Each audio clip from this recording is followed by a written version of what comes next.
Una que se expresó bien bonito. Les voy a leer, les quiero leer para que ustedes se den cuenta que se reportan las personas. Yo no sé si esta hermana es familiar del hermano Montalvo, porque es de ahí cerca de donde el hermano Montalvo es. Ella es de Guanajuato y escribió esto, se los voy a leer, dice: gracias, pastor, por el mensaje de hoy. Dios habló de una manera impresionante. Estoy pasando por circunstancias adversas con mi esposo y mis 3 hijos, pero estoy enfocada en que quiero alcanzar su reino para reinar con Cristo. Aleluya, estaré enfocada en mi visión. Ore por mí, que yo también oro por todos ustedes. Yo siento como que esa fuera mi iglesia, porque las de aquí, de Guanajuato, ya no me llenan. Yo necesito la pureza de la palabra como usted la desmenuza. Tengo 20 años estudiando la Biblia y solo con usted he aprendido cosas nuevas y todo cuadra. Así fue, y todo cuadra, dice. Así que lo escucho siempre, aunque no en tiempo real. Bueno, solo los domingos cada mensaje me deja con mucha hambre de seguir aprendiendo y seguir escuchando. Dios lo guarde y lo bendiga, pastor, a usted y a su amada familia y a toda la congregación de Ontario. Así que ustedes también están en el corazón de muchos hermanos que nos escuchan. Y gracias a Dios yo le contesté: bendiciones, hermana Bertis. Ella se llama Bertis Montalvo. Que el Señor le fortalezca y la ayude a seguir adelante. Y le damos gracias al Señor que nos permite ser de bendición para su vida. Ore por nosotros y nosotros por usted. Un abrazo fraternal. Muy bien. Entonces, eso significa que no solo estamos bendecidos aquí, sino que de aquí sale bendición para muchas partes. Y les podría leer otros más, pero para muestra un botón. Amén. Vamos a ir a Génesis, porque Génesis 37, 38 y 39, esos 3 capítulos, yo quisiera que les pongamos mucha atención, porque si ustedes se dan cuenta, en Génesis, del capítulo 1 al 11 de Génesis, ahí nosotros tenemos de Adán a Noé, ¿verdad? Y cómo termina el mundo con todas las naciones haciendo una torre, enemigos de Dios, porque Babel es el mundo y es confusión. Así que Dios en los primeros 4 hombres nos revela cómo se inició el hombre en la tierra y cómo terminó hecho las naciones enemigos de Dios. Y para explicarnos eso usa 4 hombres: a Adán, a Abel, a Enoc y a Noé. Luego del capítulo 12 hasta el 50 usa otros 4 hombres. Usa a Abraham, a Isaac, a Jacob y a José.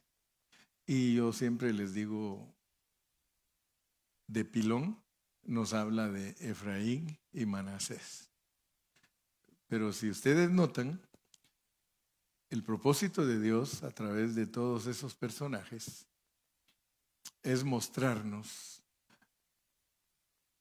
su propósito eterno y cómo nosotros podemos crecer en el conocimiento de Dios.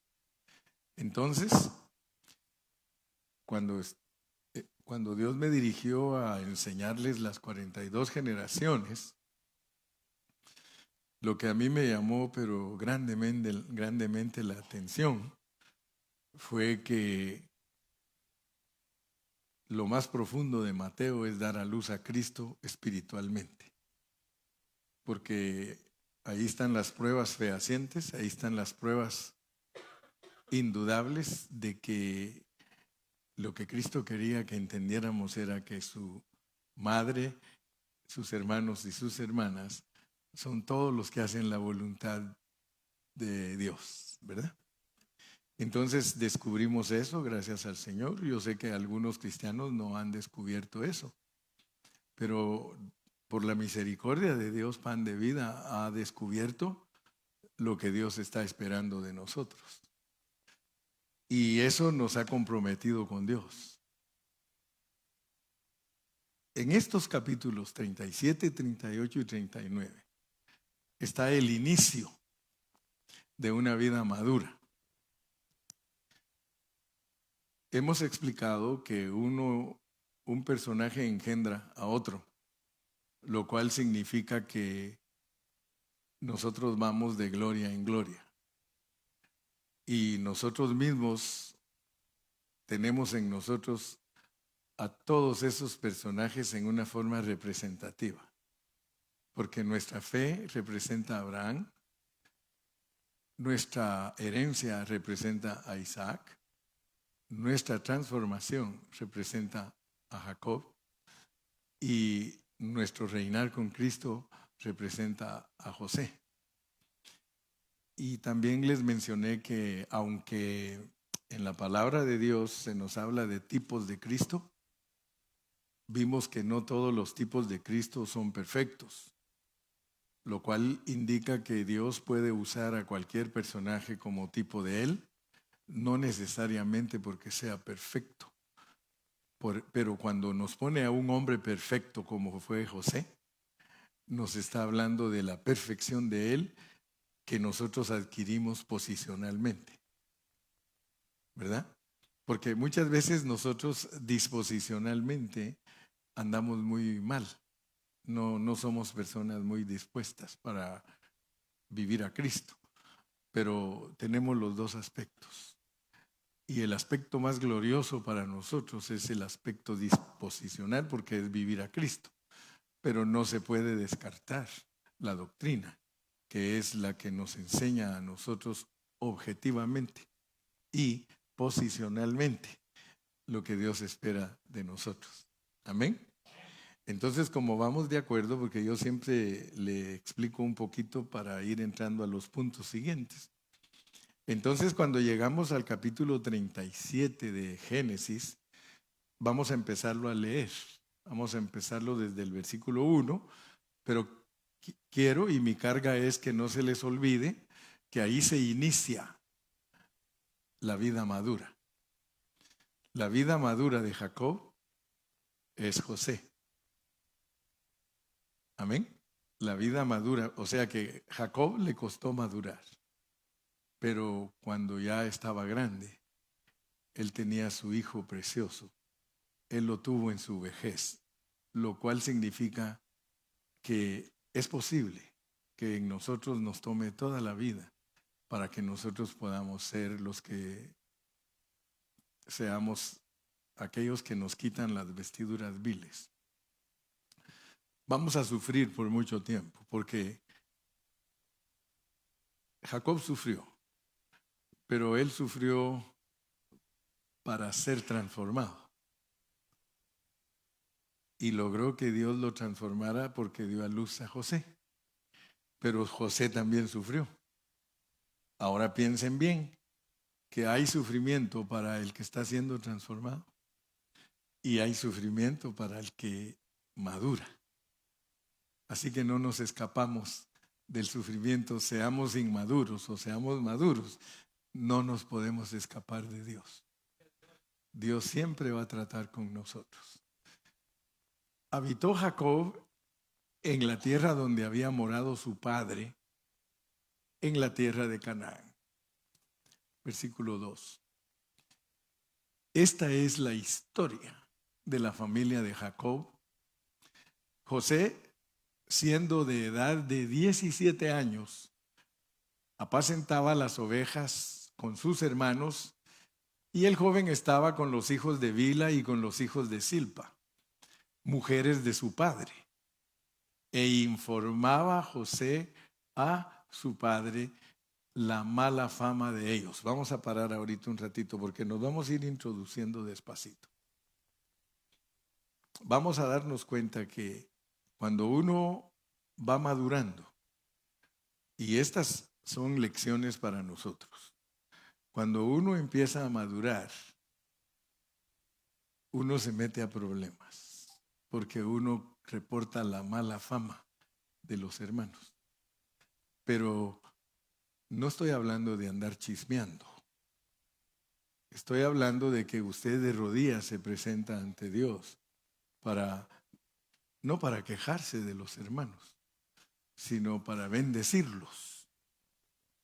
No podemos hincarnos en el altar y empezar a quejarnos que fulano hace esto y que sutano hace aquello, porque entonces al final lo que va a pasar es que Dios nos va a hablar a nosotros los que somos quejistos y nos va a decir, ¿y tú por qué te andas fijando solo en los defectos de los hermanos y no te fijas en los tuyos?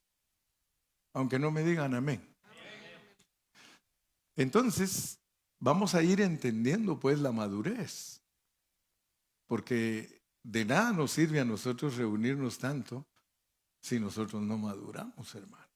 Porque les va a pasar las de aquel muchacho que cuando le preguntaban cómo se conjugaba el verbo amar, él dijo, yo amo, dice, tiempo presente. Yo amaré, tiempo futuro, dijo. Y de repente dijo, y yo amé sin ser amado. Y le contestó el otro, tiempo perdido. ¿Verdad? Ese es el asunto, que no vayamos a nosotros a caer en los errores que cae toda la hermandad cristiana. Porque si Dios nos quiere abrir nuestro entendimiento para que seamos maduros, hermano, ese es un asunto muy serio. Primero que todo, usted va a reportar la mala fama, pero usted se la va a reportar a su padre.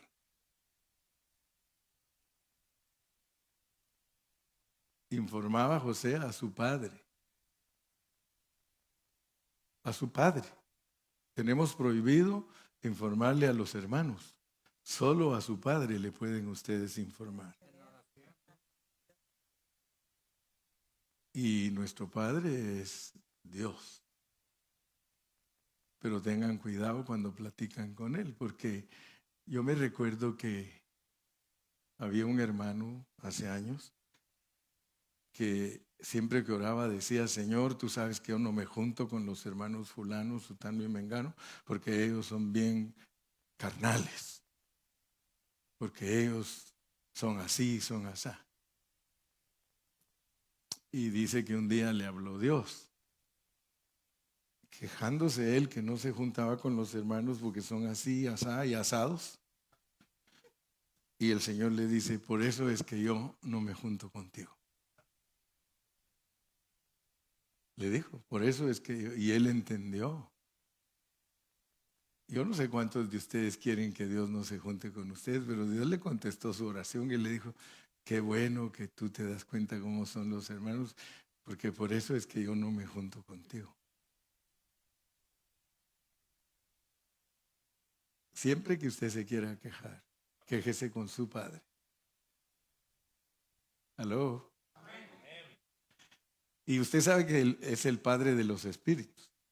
Si se quiere quejar, todavía hay otro papá. Quéjese con el pastor. Conmigo quéjese. Pero ya sabe que conmigo al quejarse le va a ir mal. Por eso a veces les digo, no se quejen conmigo porque les va a ir mal.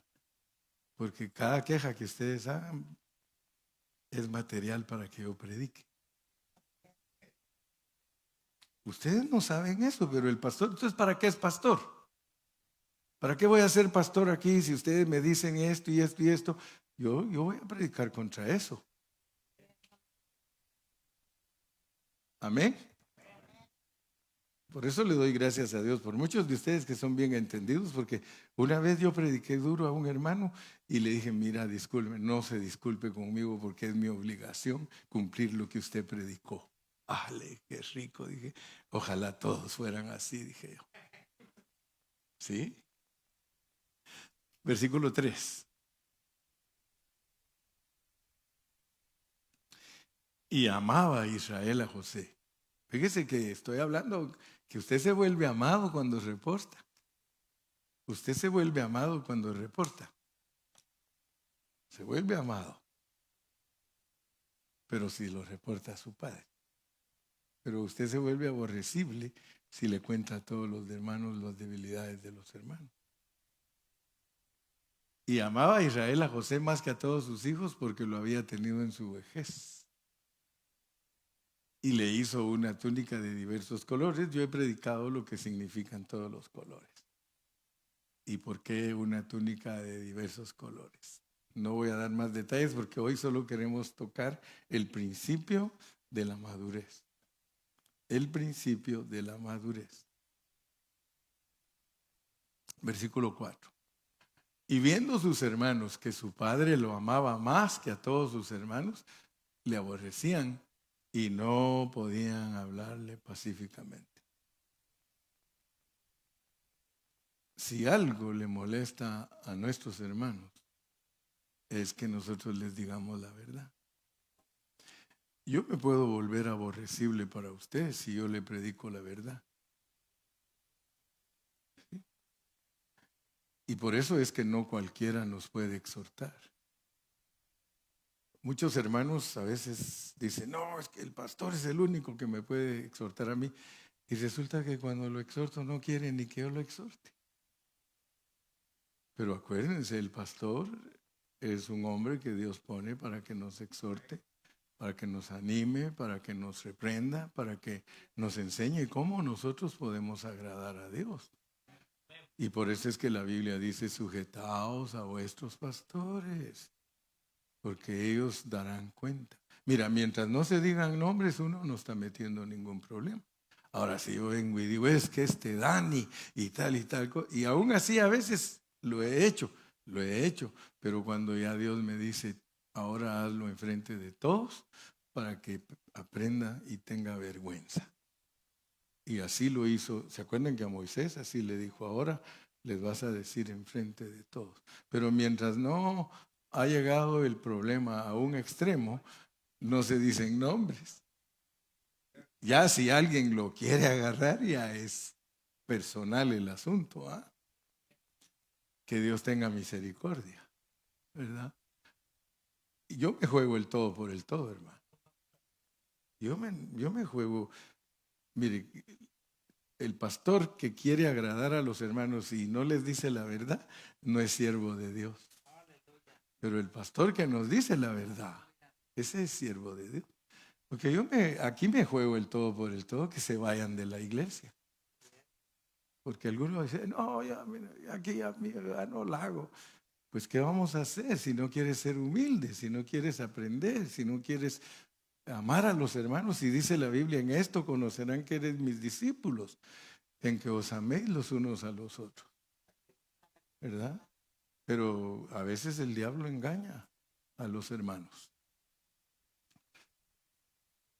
Número 5.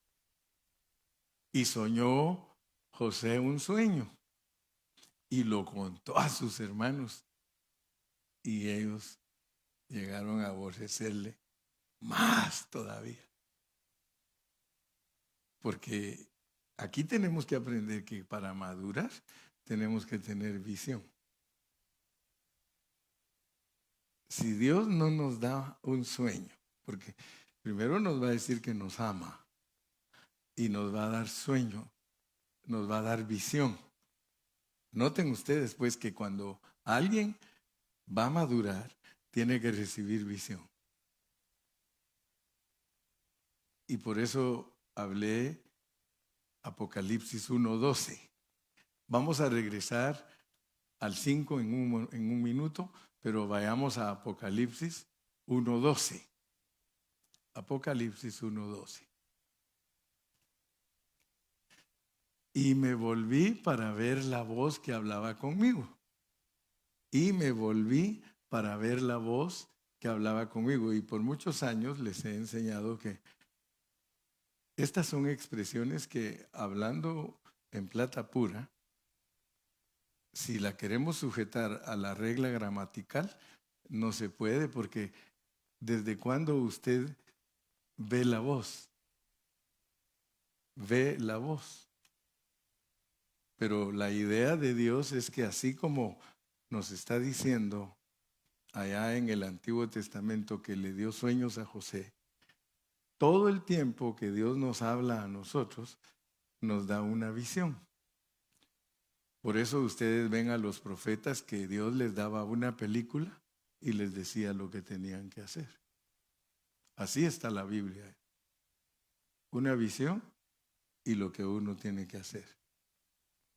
Y me volví para ver la voz que hablaba conmigo y vuelto vi 7 candeleros de oro.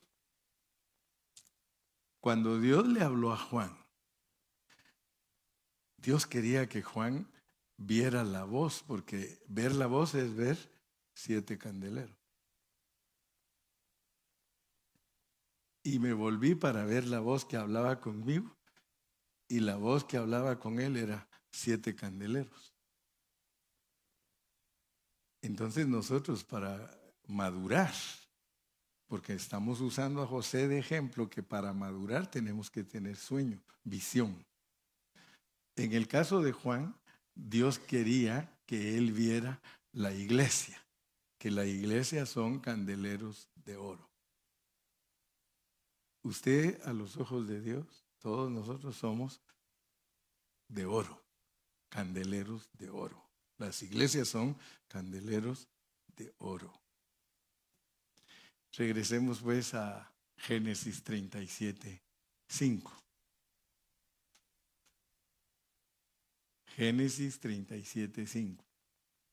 Y soñó José un sueño y lo contó a sus hermanos y ellos llegaron a aborrecerle más todavía. Verso 6.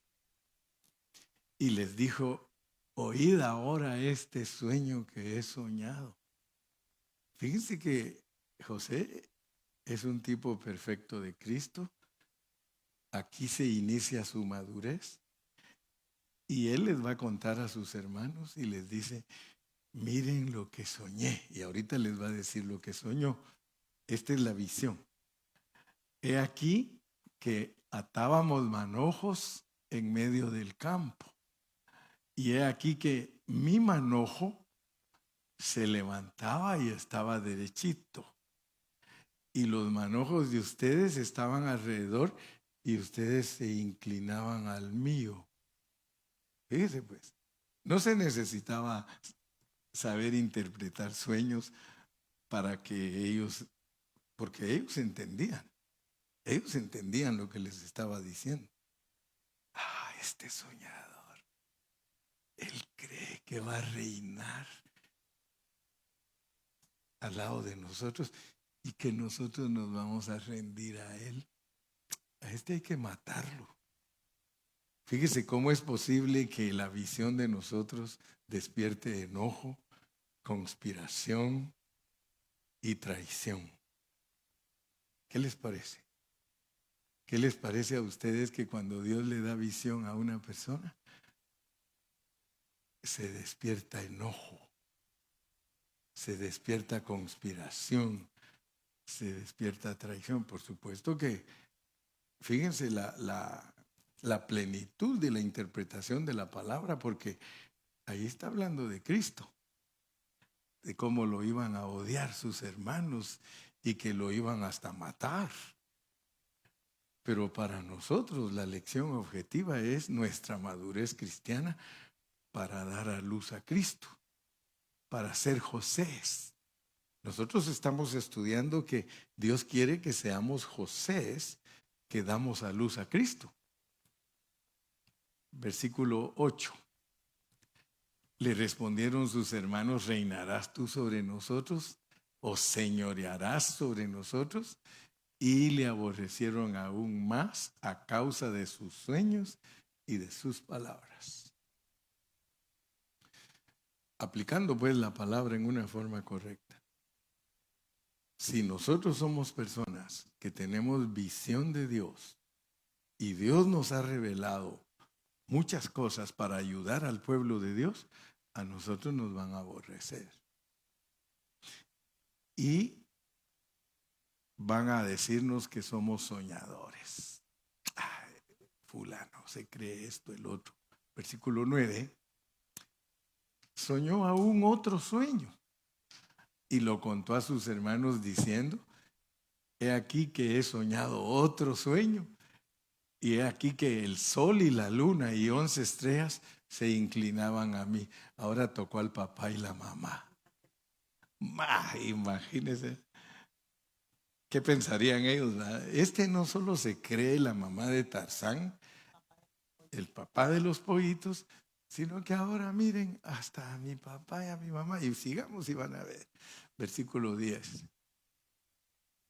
Y lo contó a su padre y a sus hermanos, y su padre le reprendió y le dijo: ¿qué sueño es este que soñaste? ¿Acaso vendremos yo y tu madre y tus hermanos a postrarnos en tierra ante ti? Versículo 11. Y sus hermanos le tenían envidia, mas su padre meditaba en esto. Oh, hermano, es que, miren, estas historias son impactantes, ¿no creen ustedes? Tenían envidia. Versículo 12. Después fueron sus hermanos a apacentar las ovejas de su padre en Siquem. Vamos a deleitarnos con la historia. Y dijo Israel a José: mira, tus hermanos apacientan las ovejas en Siquem. Ven y te enviaré a ellos. Y él respondió: heme aquí. 14. E Israel le dijo: ve ahora, mira cómo están tus hermanos y cómo están las ovejas, y tráeme la respuesta. Y lo envió del valle de Hebrón y llegó a Siquem. Y lo halló un hombre andando él errante por el campo, y le preguntó a aquel hombre diciendo: ¿qué buscas? José respondió: busco a mis hermanos, te ruego que me muestres dónde están apacentando. Aquel hombre respondió: ya se han ido de aquí, y yo les oí decir: vamos a Dotán. Entonces José fue tras de sus hermanos y los halló en Dotán. Cuando ellos lo vieron de lejos, antes que llegara cerca de ellos, conspiraron contra él para matarle. Y dijeron el uno al otro: he aquí viene el soñador. Ahora pues venid y matémosle, y echémosle en una cisterna, y diremos: alguna mala bestia lo devoró, y veremos qué será de sus sueños. Cuando Rubén oyó, Rubén era el hermano mayor, el más grande, lo libró de sus manos y dijo: no lo matemos.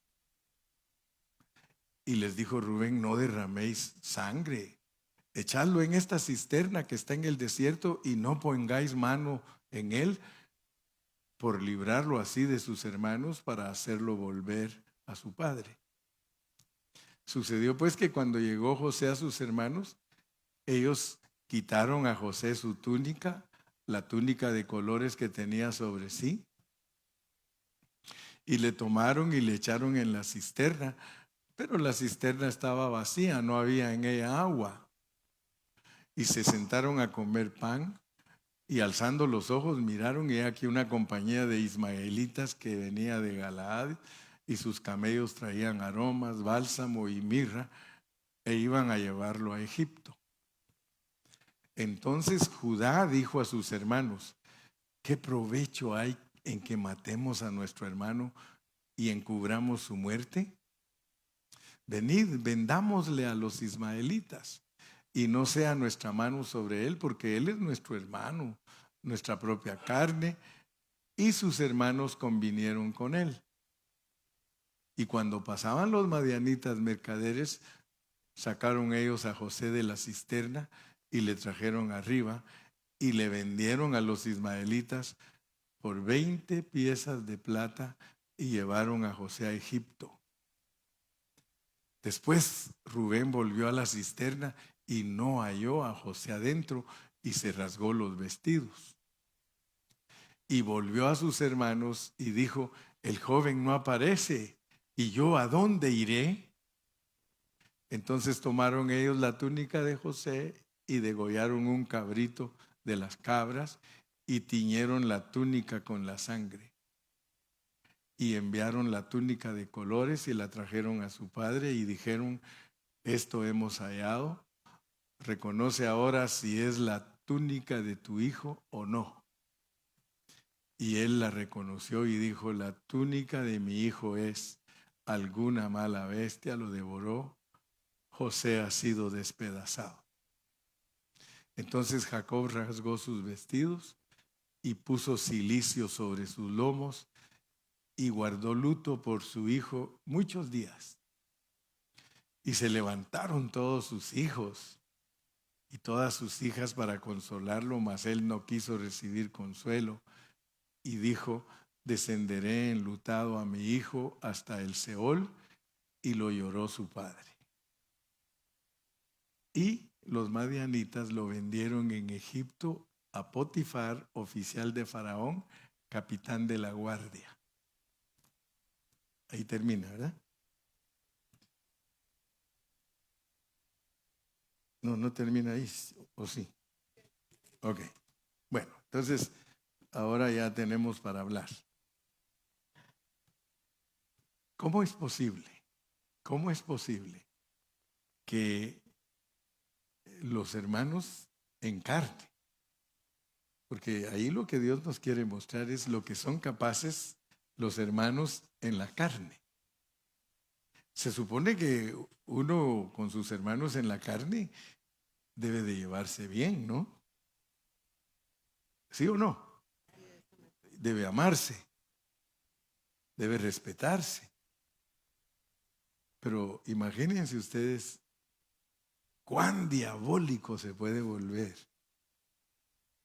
un hermano solo porque uno agrada a Dios y otro no. ¿Se acuerdan ustedes de Abel y de Caín, no? Dice que Abel agradaba a Dios en la forma que él era. Presentaba sus ofrendas y agradaba a Dios. Y el otro dice que lo odió porque veía que Dios le recibía sus ofrendas y que se conducía bien ante Dios, y lo empezó a odiar. Entonces, hermano, la lección para nosotros ahí es profunda. Porque si nosotros queremos madurar, si nosotros de verdad queremos crecer en Jesucristo, estas lecciones nos deben de ayudar para que entendamos que José, porque lo vamos a ver en el capítulo 38 y en el 39, que él no hizo nada contra sus hermanos. Y es ver a Cristo que no hizo nada en contra de sus transgresores y todos los malvados y todo lo que le hicieron a él tanto daño. Él no hizo nada contra él. Entonces aquí vemos nosotros que José tampoco hizo nada. Él se dejó guiar por lo que Dios le había revelado. O sea que él se dejó gobernar por la visión. Él dijo: a mí me escogieron en esta familia para ser rey. Y así es como debe pensar usted. Así es como debo pensar yo. Aquí en esta familia te han escogido para ser rey. Entonces tienes que aprender a conducirte en la vida de la iglesia de una manera como te la pone Dios. Ahora, ¿cuál es la visión que nos ha dado Dios a nosotros? Porque nosotros tenemos que ser gobernados por una visión. Dios en su palabra nos ha revelado una salvación tan grande, hermanos. Y por eso nos dice que la cuidemos con temor y temblor. Él nos ha revelado que nos ha salvado de nuestro espíritu, de nuestra alma y de nuestro cuerpo. Él nos ha revelado que nos quiere dar su reino. Él nos ha revelado que todos nuestros pecados han sido perdonados. Él nos ha revelado que nosotros hemos sido justificados. Él nos ha revelado que hemos sido redimidos. Él nos ha revelado que nos va a transformar totalmente. Imagínense la visión tan grande que tenemos nosotros y muchas veces andamos más controlados por nuestra carne y por nuestra manera de pensar que por el Espíritu. Imagínense, imagínense cuál es la condición de nosotros. Y por eso nos pone Dios estas lecciones, porque a mí ninguno de ustedes, ni yo los puedo engañar a ustedes. Los hermanos tradicionalmente, los pentecostales han dicho, no te vistas porque no vas a ir. Hasta le dicen a uno, ¿para qué te vistes si no vas a ir? Pero el asunto es este, hermano, que ninguno de nosotros se puede hacer ilusión de que va a estar en el reino si tiene problemas en su corazón de raíces de amargura. ¿Cómo? ¿Cómo va a pretender estar ocupando el reino de Dios si no quiere cambiar de vida? Si todavía lo controlan las raíces de amargura, si todavía lo controlan sus niñeces espirituales. Porque muchos de nosotros somos caprichudos, hermano. Caprichudos. Y como dicen los hermanos de Ecuador, hasta pasado mañana. Somos caprichudos. Y nada nos gusta. Si el pastor predica de una manera, me cae gordo. Si predica de otra manera, más gordo.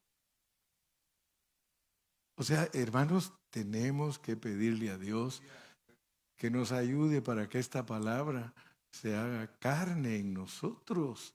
Porque todo este ejemplo es que usted debe dejarse controlar por la visión de todas las riquezas que Cristo le ha dado a usted. Cristo lo ha llenado a usted de tanta riqueza. Mire, tanta es la riqueza que me ha llenado Dios que yo no tengo tiempo para estar peleando con usted. Yo no tengo tiempo. Mire, esto es igual que el hogar, hermano. Si usted en el hogar sigue como perro y gato, hermano, si usted en el hogar siempre está discutiendo, si usted todavía no ha aprendido a tener victoria en su hogar, por lo tanto, usted no puede heredar el reino. Si nosotros creemos que el reino se hereda siendo nosotros pocas vergüenzas, dicen los puertorriqueños. ¿Sí? Lo mismo es la iglesia, hermano. Aquí estamos casados todos. El que se une al Señor, un espíritu es con Él. Aquí somos la esposa de Cristo. Allá en el hogar usted y su esposa. Y si viven como perros y gatos, aquí también son perros y gatos. Si usted en el hogar tiene problemas, hermano, usted tiene problemas en la iglesia. Pero si usted no tiene problemas en su hogar, usted no tiene problemas aquí.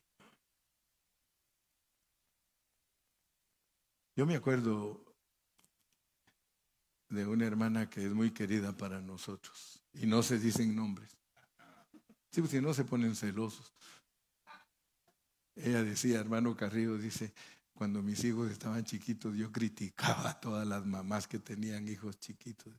Y que dice, pero cuando ya mis hijos crecieron y me di cuenta que eran iguales también que los de ellos, dice, ya mejor me quedé callada. Ahora en adelante dice, miro y mejor callo. Miro y mejor oro, dice. Mejor, Señor, ayuda a esa familia, ayuda a esta familia, Señor. Ayuda a aquella otra familia, Señor. Porque el asunto es de que aparentemente nosotros aquí, muchos no la vamos a hacer. Aparentemente. Pero como Dios cambia de la noche en día, de lo que a veces uno cree que no va a salir nada bueno, de repente el Señor saca unas joyas preciosísimas. ¿Sí? Y por eso es que nosotros nunca debemos criticar a ningún hermano por el periodo de su vida que está pasando. Porque después lo cambia Dios y lo hace mejor que a uno. Y uno sigue amargado y fariseo y quejándose. ¿Sí? Yo me recuerdo, yo leí un artículo de un hermano que escribió y dice: cuando tú vayas a la iglesia, más te vale que aprendas y que entiendas en dónde estás poniendo tus pies, porque quita las sandalias de tus pies, porque el lugar que pisas santo es. No, pero que mire, hermano, es que fulano es así, sutano es así. Lee la Biblia. Lee la Biblia. Ahí está Balac. Balac le dijo a Balaam: ¿cuánto me cobras por maldecir a todos estos que me caen mal? Fíjese, un rey pidiendo a un profeta que cuánto le cobra por maldecir a esos que le caen gordo. Y menos mal que Dios no lo dejó a Balaam, porque Balaam quiso. Balaam veía la feria que le ofrecían y quería maldecir. Pero ¿qué sucedía? Que cada vez que él quería maldecir, dice, al revés le salía y hablaba que todas las tiendas de Jacob, porque tiendas de Jacob no eran las tiendas de Israel. Ahí está en Números 21-23, las tiendas de Jacob, dijo, se ven hermosas. Y yo una vez aprendí con Agustín, porque Agustín es un hermano que a mí me ha bendecido mucho. A algunos él les cae mal, él les cae mal a muchos hermanos, pero a mí me cae bien Agustín. Porque Agustín me dice: hermano Carrillo, yo en la iglesia he aprendido a no ver nada malo en los hermanos. Que tienen cosas malas, dice, las tienen, pero yo he aprendido a no verlas. Porque yo quiero ser un profeta de Dios que cuando me dicen que quiere que hable mal de la iglesia, yo quiero bendecir la iglesia. Y le han pasado problemas y hermanos problemáticos a esa congregación, y él siempre dice: lo veo lindo. Había una hermana que cómo se peleaba con Agustín, y esa hermana era peleonera y siempre criticaba a todos los hermanos, y Agustín ahí estaba siempre, hermanita, son preciosos.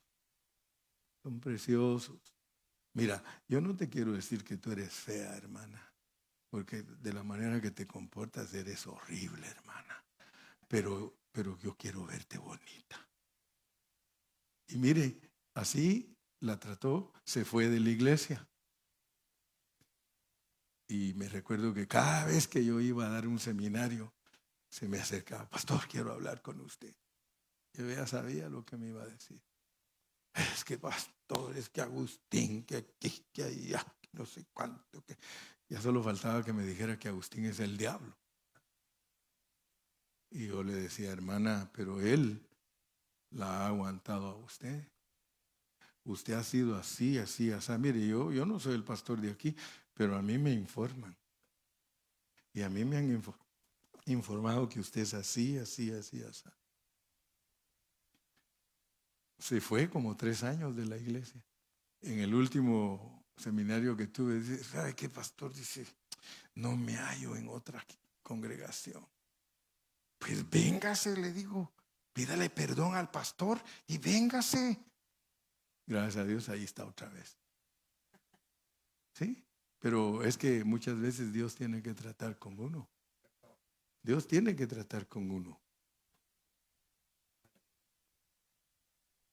Si usted lee despacito estos capítulos, usted se va a dar cuenta que los hermanos de José soltaron todo su enojo, hermano. Todo su enojo y su ira sobre él. Y él tan tranquilo, hermano. Es Cristo.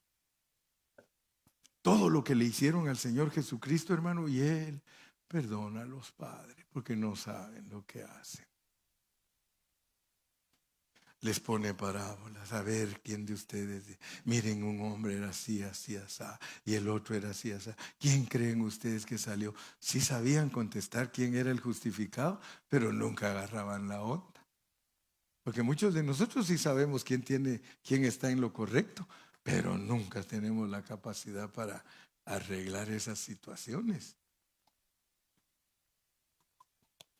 Sus hermanos soltaron su enojo.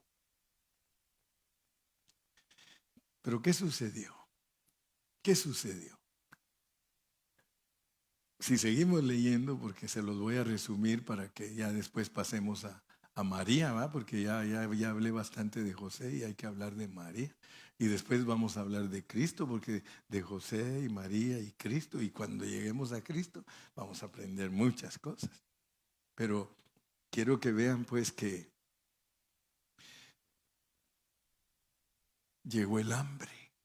Dice que vino un hambre porque a él no solo le dio sueños Dios de lo que iba a hacer él con su familia, sino que hasta le dio poder para interpretar sueños de los gobernantes, de los hombres que estaban en los puestos más altos, como era Faraón. Vino el hambre y Dios le reveló a José todo lo que venía, cuál era el futuro de Egipto. Y el rey tuvo ese sueño de las 7 vacas flacas y las 7 vacas gordas y de los 7 manojos enjutos, chupados, y de los 7 manojos rebosantes. Y Dios le mostró el hambre que venía a la tierra y él, ya vieron que tranquilo, porque a él hasta lo probó Dios con la mujer de Potifar y él fue victorioso. Y dice que todo lo que hacía José prosperaba, todo. La gente se le quedaba, en la cárcel se le quedaba viendo la gente y todo lo que hacía en la cárcel prosperaba llegó al grado de que era un preso de confianza. Y ahí en la cárcel lo dejaban y todo, y ahí fue donde adivinó él sueños y ya ven que todos los sueños que él adivinaba o los interpretaba salían. Entonces llegaron sus hermanos a buscar alimento porque el hambre que azotaba la tierra era grande. Ellos vienen ahí con él y él está tranquilo. Él estaba gobernado. Yo voy a ser rey sobre mis hermanos y sobre mi papá y sobre mi mamá. Y yo voy a ser rey y mejor que Dios ayude a mis hermanos. Eran malos con él, odiosos, sí, perversos. Sin embargo, él dijo, a mí Dios me mostró que yo voy a ser rey. ¿Para qué los voy a hacer sufrir? Si yo voy a ser rey, pues ahora piensa en ti, pues Dios te va a hacer rey a ti. ¿Para qué haces sufrir a los demás? Si cuando los encuentres después te vas a dar cuenta que Dios es el que permitió que sufras todo lo que tienes que sufrir para que entiendas a tus hermanos. Mi sufrimiento es para que yo madure y entienda a todos mis hermanos y que cuando mis hermanos lleguen porque hay mucha hambre, yo les dé de comer. ¿Y qué hizo él? Él los amó, él era sincero, él los amó y cuando ya les hizo la pasada que les devolvía el dinero y luego la copa que la echó ahí también y aquellos todos asustados y luego tenían miedo, ¿y ahora qué va a hacer con nosotros nuestro Señor el Rey? ¿Y qué hizo él? Cuando ya llegó el momento y les dijo, yo soy José. Es cuando Cristo se revele a los israelitas después cuando Él regrese y que los israelitas lo van a reconocer. Pero para nosotros la lección es que la visión debe gobernarnos, porque si Dios nos hace sufrir a nosotros es para que seamos los preservadores de nuestros hermanos que vienen atrás. Pero si no entendemos esa lección, hermanos, entonces ¿de qué te va a servir tu sufrimiento? ¿De qué te va a servir la visión tan grande que ahí está? Por eso Pablo es tan fuerte. Ya ven que en Hebreos capítulo 3 dice, hermanos participantes de este llamamiento celestial, tengamos cuidado, no sea que nos deslicemos. Hermanos, tanto aviso que nos da Dios y nosotros muchas veces tan dejados así así estamos para resbalar. Mire, así, todo el tiempo nos mantenemos así de cerquita de resbalar. Hermano, yo espero que en esta noche tú salgas de aquí con un corazón compungido, con un corazón, hermano, entendible, con un corazón que veas la realidad de lo que es ser los vencedores, lo que es ser reyes y sacerdotes. Porque si no, hermano, vamos a seguir en la misma. Y el pastor predicando siempre lo mismo, y lo mismo, y lo mismo. Y nosotros lo mismo, no cambiamos. Ya es tiempo que Dios mire en nosotros un cambio. Yo pienso que Dios nos está exhortando duro para que se vea un verdadero cambio en nosotros.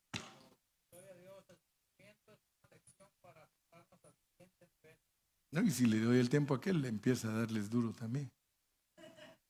¿A vos? No, si somos exhortadores. Es que la exhortación es necesaria porque nosotros muchas veces no respondemos. A nosotros falta que nos agarren. Bueno, ¿vas a cambiar o te vas a hacer? Sí, yo creo que así nos quiere agarrar Dios, hermano. Bueno, ¿y tú vas a cambiar o no vas a cambiar? Ay, Señor, sí. Sus hermanos soltaron todo su enojo. Así que yo creo que todavía predicamos el domingo otro mensaje más y ya cerraremos. Pero mi carga es que usted vea que el principio de la madurez es que primero le dice Dios que usted es amado, que usted es una persona especial para Él, que le ha hecho su túnica de colores, que lo ha tenido en su vejez, porque hasta que ya estamos grandes es que Dios empieza a ver en nosotros nuestra madurez. Cuando estamos muy jóvenes no tenemos mucho espíritu de madurez. Somos muy tercos, muy ciegos y sordos y lo más tremendo, que no dejamos que Dios obre.